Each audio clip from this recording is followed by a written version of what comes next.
வணக்கத்தை தெரிவித்து அனைவருக்கும் ஒரு இனிய காலை வாழ்த்துக்கள். நான் இப்பொழுது பேச விரும்புவது தோல்வியிலிருந்து கற்றுக்கொள்வதன் நன்மைகள் என்ற தலைப்பாகும். நாம் எல்லோரும் வெற்றி பெற வேண்டும் என்று நினைப்போம், அது நல்லது.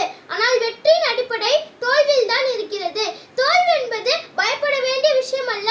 தோல்வியிலிருந்து நாம் நிறைய முக்கியமான விஷயங்களை கற்றுக்கொள்ளலாம். முதலாவது, தோல்வி நமக்கு புத்திசாலித்தனத்தை அளிக்கிறது. ஒரு முறை தோற்றால் அதே தவறுகளை மறுபடியும் செய்வதில்லை, மாறாக புதிய வழிகளை கற்றுக்கொண்டு முயற்சிக்கிறோம். இது நம்மை நல்ல தீர்மானங்கள் எடுக்க செய்கிறது. இரண்டாவது, தோல்வி நமக்கு பொறுமையை கற்றுத்தருகிறது. வெற்றி எளிதாக கிடைக்காது. பொறுமையாக இருப்பதும் தொடர்ந்து முயற்சிப்பதும் வெற்றி நிச்சயமாக கொண்டு வரும். மூன்றாவது, தோல்வி நமக்கு தன்னம்பிக்கையை அளிக்கிறது.